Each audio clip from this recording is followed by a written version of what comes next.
अगर देखा जाए कि हिंदुस्तान के किसी बादशाह ने अपने वक्त में अंग्रेजों को शिकस्त दी थी तो वो टीपू सुल्तान और उनके वालिद हैदर अली थे। और ऐसा माना जाता है कि टीपू सुल्तान ही वो बादशाह थे जिन्होंने सबसे पहले अंग्रेजों के खिलाफ जंग का ऐलान किया। लेकिन अगर मैं आपसे कहूं कि ये गलत है और टीपू सुल्तान से पहले भी एक ऐसा हुक्मरान था जिसने ना सिर्फ अंग्रेजों का सामना किया था बल्कि अंग्रेजों को शिकस्त भी दी थी।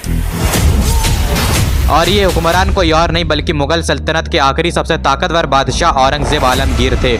औरंगजेब आलमगीर ने अंग्रेजों को इतनी बुरी तरीके से हराया था कि अंग्रेजों को जमीन में गिरकर अपनी नाक रगड़कर और सर को नीचे झुकाकर औरंगजेब के सामने माफी मांगनी पड़ी थी। आइए जानते हैं कि ऐसे क्या असबाब बने जिसकी वजह से ये नौबत आ गई।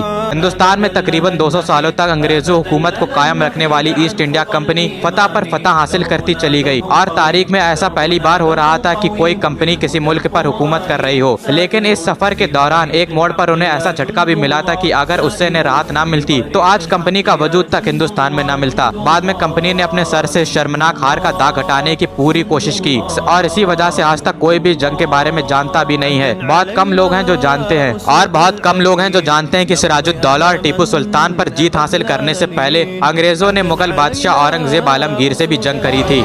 लेकिन इस जंग का नतीजा अंग्रेजों के लिए काफी खतरनाक निकला और आखिरकार अंग्रेजों को अपनी नाक झुकाकर और फर्श पर लेटकर मुगल बादशाह से माफी मांगनी पड़ी थी।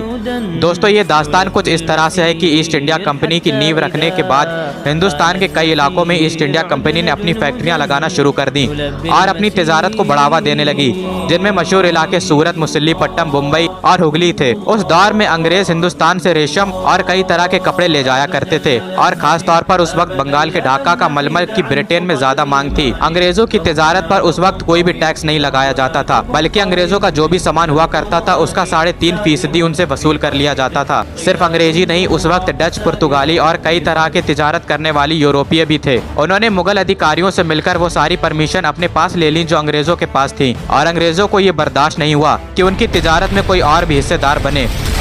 और जब ये खबर लंदन की कंपनी के हेडक्वार्टर में पहुंची तो उनके सरदार जॉर्जिया चाइल्ड के गुस्से की कोई हद नहीं रही और इस गुस्से में उन्होंने एक ऐसा फैसला कर डाला जो कि अजीबो-गरीबी नहीं बल्कि पागलपन था। और वो फैसला ये था कि उन्होंने मुगल सल्तनत के खिलाफ जंग का ऐलान कर दिया। साल 1686 में अंग्रेजों ने हुगली को तहस नहस कर दिया और मुगल सुल्तान औरंगजेब आलमगीर के खिलाफ जंग का ऐलान कर दिया और इसके बाद मुगलों और कंपनी के बीच दुश्मनी बढ़ती गई।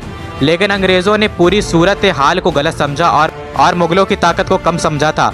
औरंगजेब आलमगीर की हुकूमत में मुगल सल्तनत ईस्ट इंडिया कंपनी की मामूली ताकत पर बहुत भारी था। इस जंग का नतीजा अंग्रेजों के लिए खतरनाक साबित हुआ। उन्हें बंगाल में मौजूद उनकी फैक्ट्रियों से खदेड़ दिया गया और गंगा नदी के एक आइलैंड पर जाकर उन्हें रहने पर मजबूर होना पड़ा, जो कि बीमारियों का गढ़ था। मुगलों ने उनकी सूरत, मुसल्लीपट्टम और विशाखापट्टनम में मौजूद फैक्ट्रियों पर भी कब्जा कर लिया और मुंबई में मौजूद उनके किले पर घेरा पड़ गया। ये देखकर कि अंग्रेज अभी भी मुगलों से लड़ने के काबिल नहीं हैं, उन्होंने एक बार फिर झुककर दरबार में हाजिरी लगाई और उन्होंने कहा कि उन्होंने जो गलतियां की हैं उसके लिए उन्हें माफ कर दिया जाए और उन्होंने फिर से हिंदुस्तान में तिजारत करने की भीख मांगी। जाहिर है कि उन्हें सबक मिल चुका था। औरंगजेब आलमगीर से तिजारत के मुतालिक छूट लेने के एक बार फिर उन्होंने चापलूसी का सहारा लिया। मुगल अधिकारियों ने अंग्रेजों की बदमाशियों को माफ कर दिया। वो ये जान भी नहीं सकते थे कि छोटी सी दिखने वाली विदेशी कंपनी एक दिन इस पूरे मुल्क के लिए खतरा बन जाएगी। इसी वजह से उन्होंने ये मान लिया कि कंपनी के जरिए की जा रही तिजारत से हिंदुस्तानी दस्तकारों और तिजारतकारों को मुनाफा होता है और इससे सरकारी खजाने की आमदनी भी बढ़ती है। इसके अलावा ज़मीन पर कमज़ोर होने के बावजूद अंग्रेज समंदर में काफ़ी मजबूत थे और इसलिए वो ईरान, एशिया, अफ्रीका के साथ होने वाली हिंदुस्तान की तिजारत को और जहाज़ रानी को पूरी तरह से तहस नहस करने के काबिल थे। इसके बाद जब अंग्रेजों ने औरंगजेब आलमगीर के सामने झुककर और अपना सर नीचे रखकर माफी मांगी तो औरंगजेब आलमगीर ने उस वक्त अंग्रेजों पर 1.5 लाख रुपए का हर्जाना लगाकर उन्हें माफ कर दिया और तिजारत करने की छूट दे दी। लेकिन सोचने वाली बात यह है कि अगर औरंगजेब आलमगीर उस वक्त अंग्रेजों को फिर से तिजारत करने की छूट ना देते तो आज हिंदुस्तान की तारीख क्या होती। उस वक्त सोचा भी नहीं गया होगा कि आज की माफ़ी की वजह से अंग्रेज आगे जाकर इतनी बड़ी ताकत बन जाएंगे कि वो पूरे हिंदुस्तान पर अपनी हुकूमत कायम करेंगे।